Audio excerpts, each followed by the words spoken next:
When the outer colony of Karen 9 sent out a distress signal, no one expected much.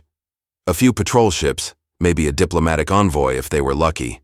The Vrike raiders were tearing through their defenses, burning cities, executing civilians on live feeds, standard terror tactics. The Galactic Council hesitated, debated protocols, and wrung their hands over politics. And then, someone made a desperate suggestion. Send in the humans. There was a long silence before anyone responded. You mean Deathworlders? What landed on Karen 9 weren't soldiers in the traditional sense. They didn't wear polished armor or recite noble oaths. They dropped from orbit like falling stars, massive armored brutes bred on the most violent planet in the known galaxy, Earth. No negotiations, no warning. Just cold clinical violence. The Vrike were expecting reinforcements. What they got was extinction in human form. Karen 9 wasn't a famous colony. Tucked away on the edge of the Orion Arm, it was a mining outpost best known for its dense, underground caverns rich in xenonite ore. Most in the Galactic Federation barely knew it existed, but for the 10,000 colonists who lived and worked there, it was home. And when the Vrike came, it was nearly their grave. The Vrike were no ordinary raiders. They were a splinter war clan from the once feared Rulax Empire, a species of carnivorous bipeds with exoskeletal armor and a love for psychological warfare. Their arrival was silent at first. Communications disrupted, supply convoys gone. Then came the orbital bombardments and troop drops. Within 72 hours, the colony's defenses were in shambles, and local security forces were overrun. Governor Talari, a seasoned Threxian administrator, activated the emergency beacon. Karen 9 is under siege, requesting immediate assistance. Civilian, lives in danger. It was a straightforward call for help, a plea to the Federation's Council for reinforcements.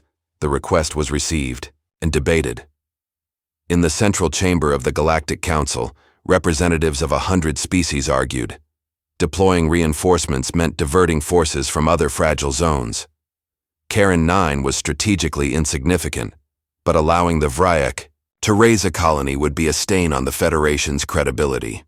Political factions formed. Speeches were made. Then Admiral Cortax of the Oryx Collective, a hardened war veteran with cybernetic implants across half his body, leaned forward and said, "Send in the Deathworlders." A silence settled. Deathworlders. The word alone shifted the tone. It wasn't a slur. It was a designation. One given to species that evolved on planets so hostile they had no choice but to adapt or die. Earth, the human homeworld, was classified as Category 5, Deathworld floods, fires, earthquakes, predators, and war. That was the Earth norm. It had shaped a species that thrived on chaos, adapted rapidly, and fought with terrifying tenacity. Most council members had heard of them. Few had worked with them. Councillor Yarin, a feathered diplomat from the peaceful Valari Republic, objected. They're unpredictable, undisciplined. Some say they enjoy war. Admiral Cortax didn't blink. They win. The vote passed. 3 human vessels were authorized to respond. The council informed Karen 9. Reinforcements are en route. Hold your position. 3 days later, the sky over Karen 9 cracked open. The human ships didn't arrive. With fanfare or broadcasts. No ceremonial announcements or fleet formations. They appeared in low orbit without warning. 3 dark angular hulls covered in carbon scarring and heavy armor plating. No names, no insignias, just presence. The Vrike, watching from their stolen command station, laughed. 3 ships? That's it? Sneered Commander Vurak, a veteran of the Rulax Wars. We'll burn them down before their hatches open. But the humans didn't land ships. They dropped soldiers. From the bellies of the crafts came kinetic insertion pods, solid titanium cylinders fired like missiles, hundreds of them streaking through the atmosphere. No parachutes, no retro thrusters. They hit the surface like bombs, embedding themselves in the soil before ejecting their payloads. Out stepped the humans. They were massive by galactic standards, clad in powered armor that hummed with internal servos and magnetic shielding, helmets shaped like skulls. Some units bore personalized markings, painted teeth, tally marks, or phrases in bold Terran script. One unit's armor read, "Negotiation ends here." The counter-assault began within minutes. Human squads advanced with mechanical precision. No battle cries, no hesitation. The first target, the Vrijk Forward Command Post. It took 17 minutes. Vrijk troops, trained for frontal aggression, were unprepared for the humans' combat style. The Deathworlders used terrain like predators, flanking, tunneling, and setting traps. Drones flew overhead, feeding data to soldiers in real time. Every bullet, every plasma round was placed with intent. The Vrijk retaliated with sheer numbers. They threw 1,000 soldiers at a single human fire team. The humans held. Colonist Kieran Dax watched the battle from a shattered rooftop. He had fought in local security, seen pirates and smugglers, but nothing prepared him for this. He watched a single human marine drag 2 wounded colonists behind cover while firing a cannon the size of a star serpent. When a Vrijk squad flanked from the left, the marine turned, planted a mine with one hand and detonated it with the other. Dax whispered to himself, "Monsters. But they're on our side." By the second day, the Vrijk were retreating. Entire sectors of the colony were cleared. Drones mapped enemy movements. Human artillery predicted and struck supply lines with terrifying precision. A Vrijk dropship tried to lift off. A human railgun round split it in half before it cleared the tree line. Commander Vurak, wounded and bleeding, finally issued the call. Full retreat, all units, fall back to orbit. But the humans weren't done. Orbital engagement was swift. 2. Vrijk cruisers broke atmosphere and tried to engage the human ships. They were met with rail lances and missile clouds. One exploded mid-maneuver. The other was crippled and left drifting. The Vrijk, known for brutality and fear tactics, were undone by a force that didn't flinch, didn't boast, and didn't stop. 3 days after their arrival, the humans departed just as silently as they came. Their ships lifted, pods retrieved, and data scrubbed. No medals, no speeches. Governor Talari stood before the Council's holographic envoy. "The humans saved us, but they also changed us." Councillor Yareen asked, "What do you mean?" Talari hesitated. "We used to think peace came from dialogue. Now we know it sometimes comes from fear." The reports filed by the Federation Intelligence Division told of impressive tactics, overwhelming force, and surgical efficiency. But the last line was the one quoted most in the years that followed. They asked for reinforcements. What they got were Deathworlders. And the galaxy would never forget it. Karen 9 wasn't a famous colony.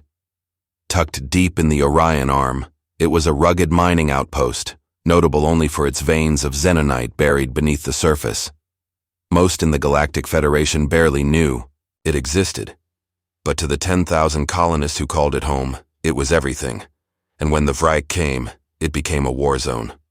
The Vrijk weren't ordinary raiders. They were a splinter clan of the once feared Rulax Empire. Carnivorous bipeds wrapped in exoskeletal armor, with a taste for fear and flame. Their arrival was quiet at first. Communications went dark. Supply ships vanished. Then came the orbital strikes, and with them, death. Within 72 hours, Karen 9's defenses were gone. The colony's security force, brave but outmatched, had been torn apart. Governor Talari, a hardened Threxian with decades of service, sent the signal.